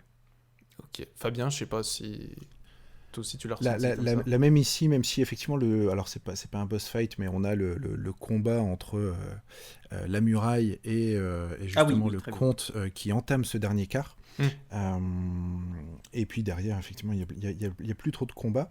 Ouais, pareil. Vraiment, effectivement, la fin, encore une fois, moi je trouve que c'est le moment où c'est le plus personnel et le plus représentatif de l'identité d'Asobo et du jeu. C'est là où véritablement je me suis laissé porter. J'ai trouvé que le propos était, propos global, hein, j'entends mécanique, narration, etc., était le plus maîtrisé. Et c'est effectivement un moment où on n'a pas de fight, où on n'a pas de tiens, il faut se cacher dans des herbes, dans des hautes herbes, etc. Ouais. Bon, je pense que les gens ont compris qu'on a bien aimé la fin. Globalement, on en a beaucoup parlé. Mais ouais. Donc vas-y, Nostalgique, si tu veux un peu faire le bilan de tout ce qu'on a dit. Bah du coup, je pense qu'on l'a plus ou moins fait. Hein, Ouais. c'est un- Oui. mais voilà, si je devais tout résumer, et je pense, enfin, je sais pas si l'objectif était d'avoir deux invités qui n'étaient pas du tout d'accord l'un avec l'autre. Mais Non, pas au du final, tout. c'est- Enfin, je vous ai. Parce qu'au final, c'était pas du tout le cas. Je pense qu'on est tous d'accord. C'est après, bien entendu, c'est l'appréciation du jeu dans la nuance et dans le particulier, ce qui est difficile à résumer dans un podcast, mais parce qu'on n'a pas assez de temps, bien sûr. Mm. Mais voilà, c'est un jeu qui m'a surpris. Personnellement, je m'attendais pas du tout à cette, bah, du coup, je le ressors le mot, hein, obsession. Je m'attendais pas du tout à cette prétention finalement de la part d'Asobo. Et je devine que pour l'avenir, ça va potentiellement leur bénéficier parce que, bon, Asobo, si je dis pas de bêtises, hein, n'est pas un studio qui appartient à Microsoft. Non. C'est un studio qui intervient en contrat, en fait. Hein. C'est un studio de commande, si je dis pas de bêtises. Et je devine que bah, Requiem, c'est leur CV dorénavant, peut-être, avec Flight Simulator qui est très impressionnant Mm. également. Mais leur manière de dire, bon, bah, si vous voulez nous engager pour faire du Uncharted, on peut faire du Uncharted, il n'y a pas de souci. On peut faire du jeu narratif d'aventure à la troisième personne avec des mécaniques d'infiltration. On peut faire des systèmes de gameplay un petit peu sandbox. On sait le faire, on sait faire des jeux qui sont jolis, on sait faire des jeux qui sont techniquement aboutis. N'hésitez pas. Ouais, ouais. Je l'ai un peu vu comme ça, quoi. Mais j'espère qu'ils continueront aussi à nous surprendre, tu vois, avec bah, justement, moi, Flight Simulator, qui est un truc mais qui est à l'opposé de Requiem, mais qui est très réussi. Donc je suis très curieux de l'avenir d'Asobo, de voir vers quoi ça va aller. Mais ouais. C'est un studio qui techniquement a toujours été un peu touche à tout. Ouais. Ça a été parmi les premiers studios à développer pour le casque de réalité mixte de Microsoft, dont j'ai plus le nom en tête, je suis désolé. HoloLens, non, c'était pas ça? Oui, c'est ça, Ouais. HoloLens, merci. Donc c'était un des premiers studios à avoir développé des expériences, alors là aussi commandées par Microsoft, mais parce qu'encore une fois, ils ont une capacité technique à. Pareil sur Flight Sim ou sur Fuel avant ça, qui était un jeu de bagnole, mais qui avait un terrain, une superficie, je crois que c'était le plus grand terrain, Oui, le plus ouais. grand, terrain de jeu à l'époque. Donc techniquement, effectivement, c'est un peu des brutes qui sont connus dans le milieu. Là, Plactel leur permet d'exister sur la carte du grand public. Mais si d'un point de vue technique, je trouve qu'ils ont effectivement largement acquis leur lettre de noblesse, il leur manque. Alors je ne sais pas si c'est lié à la taille des équipes ou si c'est lié à un manque d'expérience ou autre, mais je pense qu'il manque un peu de science de game design global. Il manque un vrai... alors je suis désolé, je dis ça, on va croire que j'insulte le game designer senior qui est en place, c'est pas du tout le cas, mais je pense qu'il manque quelque chose effectivement en termes de game design, une expérience ou autre, pour leur permettre de s'accomplir un peu plus au niveau de leurs prétentions, au niveau de leurs ambitions plutôt, plus justement, et j'espère qu'ils l'auront pour nous en mettre encore plus plein la vue et finir de convaincre les personnes, parce que même si tous les trois finalement on s'est retrouvés sur le discours du jeu, sur l'analyse du jeu, je suis pas certain que manette en main on ait pris le même plaisir pour autant, c'est-à-dire qu'on reconnaît les mêmes forces et faiblesses au jeu, etc. Et c'est vrai que moi qui suis plus porté sur le plaisir manette en main, sur les mécaniques, etc., forcément j'ai été un peu plus déçu par ce Requiem qu'un Nostalgie qui, lui, semblait être plus porté par la narration, en tout cas sur cette expérience-là, hein, et qui, du coup, a sans doute vu le temps passer un peu plus rapidement. Exact. Et bah parfait, ça fait une parfaite conclusion, je trouve. Bon bah merci, et puis du coup on va passer, c'était très intéressant déjà cette discussion, j'ai beaucoup apprécié. Et puis voilà, donc pour finir tout en douceur l'émission, je vous propose qu'on passe à la dernière partie, à savoir les recommandations culturelles.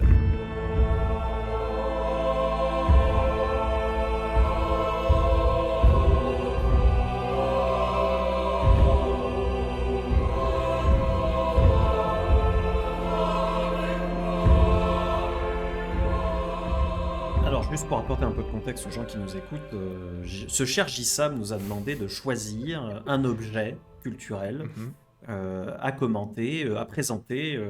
Et forcément, quand on me laisse la possibilité de parler de peinture, de préférence de la peinture de l'époque relativement Renaissance, moi je me fais pas prier.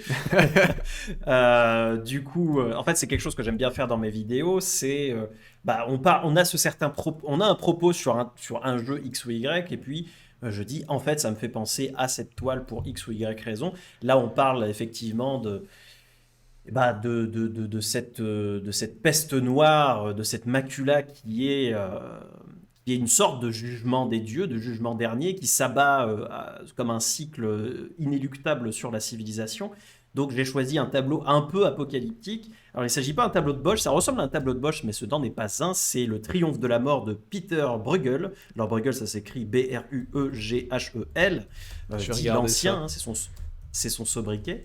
C'est un tableau qui fait penser à Hieronymus Bosch parce que c'est un tableau dans lequel c'est concrètement le bordel. La Ah oui, ouais. composition est, voilà, Je la l'ai sous les yeux, composition là. est assez chaotique. Et en fait, de la même manière, en fait, on l'appelait Bruegel parce il est né 10 ans après la mort de Bosch, je crois. Mais on est aussi sur un courant de peintres des Pays-Bas, si je dis pas de bêtises. C'est une huile sur bois donc qui était peinte en 1562. Et il y a cette similitude avec Bosch parce que ce sont des tableaux qui sont un peu des trouvés Charlie, hein, si j'ose dire. C'est ce qu'on se disait hein, en histoire de l'art, c'est-à-dire que en fait, le but de l'analyse de l'œuvre, c'est trouver les petits détails, les petits personnages, trouver toutes les petites scénettes qui arrivent dans cette œuvre pour tenter d'en tirer le propos général. Et là, vous avez donc cette espèce de nuée de squelettes qui arrivent de l'océan, hein, l'océan dans lequel on voit plein de bateaux échoués.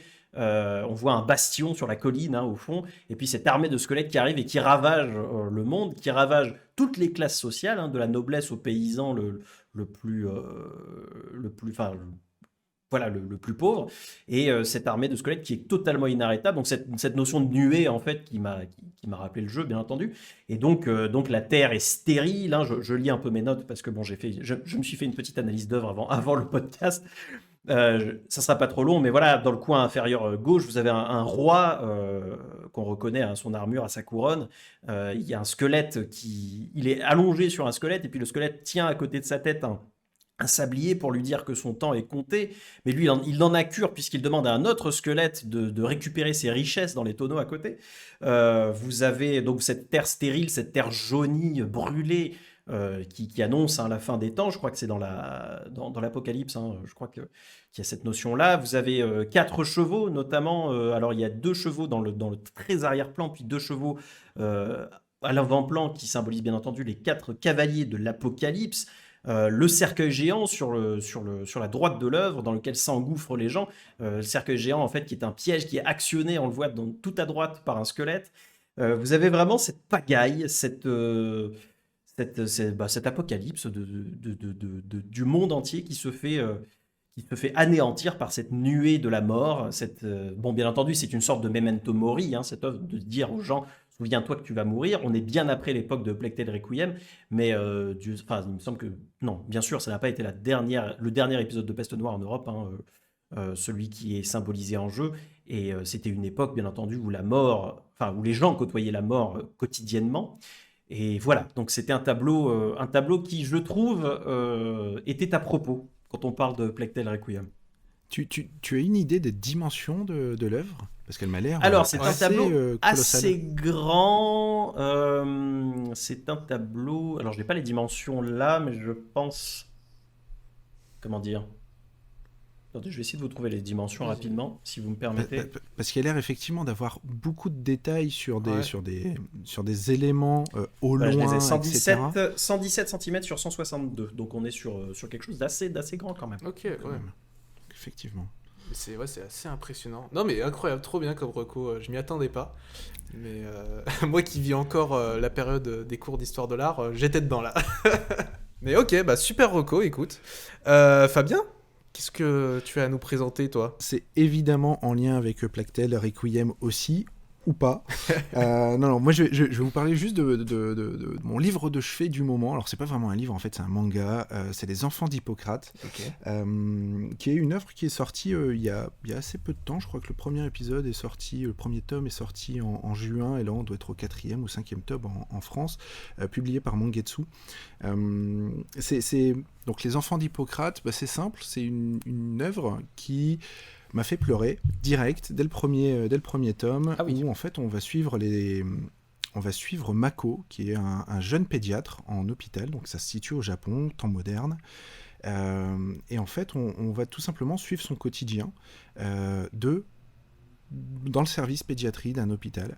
Donc il va voir des enfants qui sont aux portes de la mort pour certains. On va le voir discuter avec les parents, on va le voir discuter avec les enfants, on va le voir discuter avec d'autres professionnels de la santé.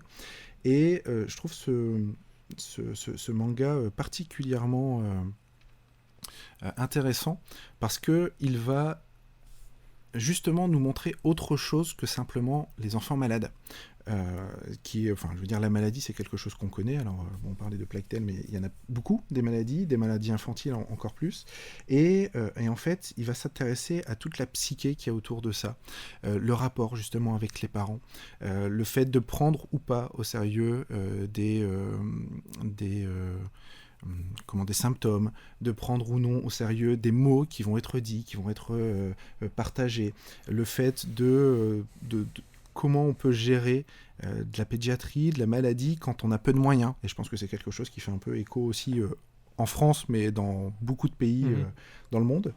Et du coup, qui va prendre véritablement au trip, parce que là aussi, on va parler d'enfants. Là, on va les voir, malheureusement, encore une fois, dans des conditions qui ne sont pas les meilleures. Alors, on n'a pas de détails, on n'a pas de sang, on n'a pas de viscères, on n'a pas de choses comme ça. On n'a pas d'éléments particuliers là-dessus, qui va s'intéresser à tout ça et qui le fait avec une émotion vraiment rare. Le trait est fin, il y a assez peu de détails sur le manga, mais ça prend véritablement au trip. Donc ça permet d'avoir un regard différent encore une fois, sur la pédiatrie. Et quand on est parent, c'est mon cas, on peut pas lire ça sans être un minimum, avoir le cœur qui se serre et quelques larmes qui montent. Ok, je connaissais pas du tout. Donc, et c'est de quel auteur, du coup ? Alors, c'est aux éditions Mangetsu, en l'occurrence, et l'auteur, je vais te retrouver ça tout de suite, puisque je ne les retiens malheureusement pas de nom.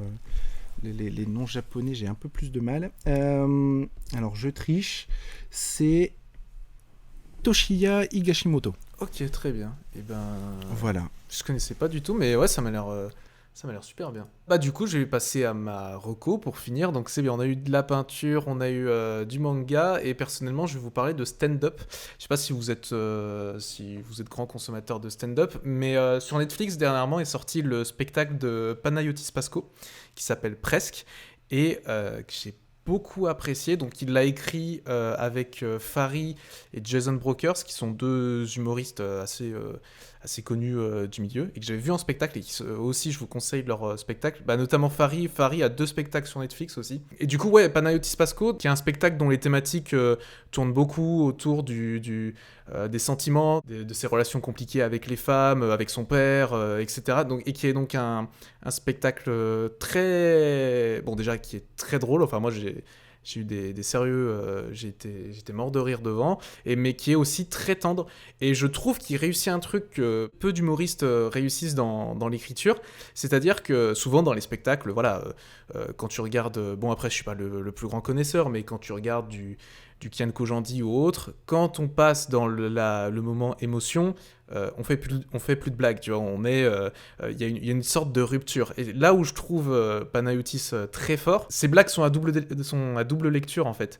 C'est-à-dire que tu rigoles de ce qu'il te raconte, mais il y a un fond quand même de tristesse, de sentiments un peu un peu triste. Donc j'ai trouvé ça très réussi, et je vous conseille d'aller voir son spectacle, donc qui est sur Netflix, et ça dure 1h10, 1h20 je crois, pas plus. Et voilà, je sais pas si vous êtes grand consommateur de stand-up ou pas, mais c'est un très bon, j'ai passé un très bon moment devant, donc je vous conseille. En plus, j'ai appris il y a pas longtemps que quand tu embrasses quelqu'un, les germes contenus, vous allez pas aimer cette info, Les germes contenus dans la bouche de la personne restent en toi 4 ans après le bisou. T'entends, il y a toujours des gens qui ont embrassé des cassos qui se disent quoi? Qu'est-ce qu'il dit l'autre avec son t-shirt dans le pantalon? Qu'est-ce que tu racontes, Steve Jobs? Donc voilà, C'était la watchlist. Eh ben nickel. merci d'avoir été là. C'était très cool. J'espère que pour vous aussi, vous avez apprécié le moment. Bah, absolument, oui. Et bah parfait. Et puis je vous dis à très bientôt.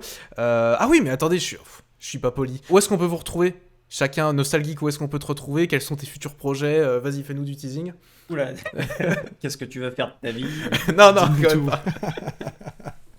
pas. Vous pouvez me retrouver sur YouTube. Voilà. Sur YouTube, sur Twitter. Bon, après, si vous avez le YouTube, généralement, vous avez les liens pour tous les réseaux et Dieu sait qu'il y en a. Du coup, je vais pas tous vous la faire. Hein. Retrouvez-moi sur YouTube. Si vous avez envie de voir ce que je fais, si vous n'avez pas envie de voir, et bah, très bien. C'est très très Tant bien. pis. Non, mais à chaque fois que je regarde tes vidéos, je te l'ai dit en MP, mais enfin, à chaque fois que je regarde, je me dis il est fort quand même. Non, Merci beaucoup. donc ouais, allez voir ce que fait Nostalgique, le lien est dans la description. Et donc dans les projets, j'ai vu qu'il y a un truc avec la RTBF et Simon Puech qui allait être fait. Ça a leaké? Oui. Alors, bon, moi, je sais pas si on parle d'actualité ou quoi que ce soit dans ce podcast, mais voilà. En gros, je fermais gentiment ma gueule depuis un moment déjà. Et puis, ce bon Simon, hier soir, dans un stream devant 1500 personnes, se permet de leak complètement le projet. Donc, voilà, on prépare en fait avec toujours Thomas toujours Thomas à l'écriture, moi-même à la partie technique, montage, prise des images, etc. Et Simon à la cam. On prépare donc une chronique sur le jeu vidéo qui s'appellera Dernière Game, qui est produite par la TV belge. Ok. Qui est assez étrange, même pour moi, mais bon voilà, ça se fait. Et voilà, ça arrive bientôt. D'ailleurs, j'y retourne, je vais bosser là-dessus juste après. Ah, ok. Incroyable, écoute. Félicitations de On ce ira fait. voir ça. Merci. Tu as une date pour le lancement? Pas du tout. Là, D'accord. il va falloir voir ça avec Monsieur Puech, mais je préfère pas m'avancer non plus parce que c'est un projet qui est en production, en cours d'élaboration, quoi. Ouais. On reste scotché au réseau du coup pour avoir ça. Oui, bon, ça arrivera quand ça arrivera. Et puis, toujours Thomas et Simon Puech, d'ailleurs, qui ont des excellentes chaînes. Bon, après, Simon Puech, je pense qu'il n'y a pas besoin de recommander, les gens connaissent, mais toujours Thomas, allez voir, c'est très très cool aussi ce qu'il fait. Bien sûr. Et Fabien, du coup, toi, où est-ce qu'on peut te suivre, les projets un peu à venir? Eh bien, écoute, moi, on peut me suivre, pas beaucoup d'endroits. Moi, je suis juste sur Twitter, dans mon petit truc. Je suis surtout en train de préparer, effectivement, un peu ce qu'on va faire. Il y a des envies, je vais pas trop en dire, parce que c'est toujours un peu incertain quand on a 2 enfants et puis aussi un boulot à côté, etc. Il y a des choses qui peuvent des fois prendre un peu plus de temps. Mais disons qu'il y a des choses qu'on a travaillé ensemble, hein, JSAM, puisqu'on a eu l'occasion de collaborer sur quelques productions dans le passé.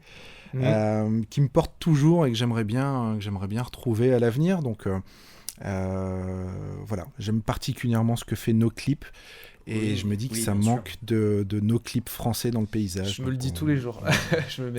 Absolument d'accord. C'est tellement compliqué à mettre en place après. Donc, Oui, mais voilà, c'est l'avantage d'avoir testé des choses, d'avoir un tout petit peu pu rencontrer des personnes, c'est qu'on se rend compte qu'il y a des gens qui sont très ouverts. C'est un truc qui globalement est assez vrai dans l'industrie, je trouve, c'est que les gens sont très ouverts et sont prêts à suivre à partir du moment où on y met de l'énergie, un peu de sincérité et qu'on est franc en fait, en disant voilà, moi j'en suis là et voilà où je voudrais aller. Et il y a des personnes qui sont prêtes à suivre, donc voilà. On verra si un NoClip français peut être lancé ou pas à l'avenir. Ce serait c'est incroyable. tout ce qu'on te souhaite en tout cas. Merci. Mais oui, du coup, pour ceux qui ne le sauraient pas, je me permets un peu d'auto-promo. Du coup, allez voir le documentaire Double Fine que j'ai fait avec Fabien Socio. Fab, attends, du coup, maintenant, il faut dire Fabien Socio ou Fab? Je suis perdu. Tu dis ce que tu veux, tu veux, tout me va. Donc, qui m'a beaucoup aidé à l'écriture, c'est notamment lui qui... En fait, je me suis basé sur son article qui regroupait toutes les informations, toutes les sources, etc. Donc, Fab, il a énormément aidé au documentaire, je pense que ça aurait pas pu exister sans lui, donc, et puis avec plein d'autres membres de l'équipe d'Xbox Squad à l'époque. Donc allez le voir si vous ne l'avez toujours pas vu. Et du coup, pour ma part, les actualités, il y a une prochaine vidéo que je prépare sur le design d'interface, l'importance du design d'interface dans le jeu vidéo, qui va être un enfer à monter, je sens, mais qui peut être très cool. Je suis très content du texte. Par contre, je me suis rendu compte tout à l'heure que je m'étais planté dans l'enregistrement de la voix off, du coup, je vais devoir tout refaire. Mais voilà, ça, c'est ce qui arrive prochainement sur la chaîne. Et sinon, c'est à peu près tout pour les actus. Je suis sur God of War aussi, c'est très bien. Et voilà. Il y aura du Persona dans ta vidéo ? Il y aura, ça va se lancer sur du Persona, forcément. Incroyable. Forcément. Bon, bah écoutez, merci beaucoup. Et puis, à très bientôt. À très vite, merci. Ciao. Bye bye, merci pour l'invite.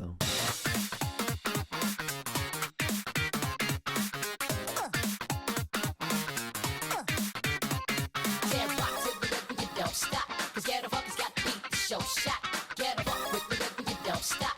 Cause the squad has got beat, the show shot.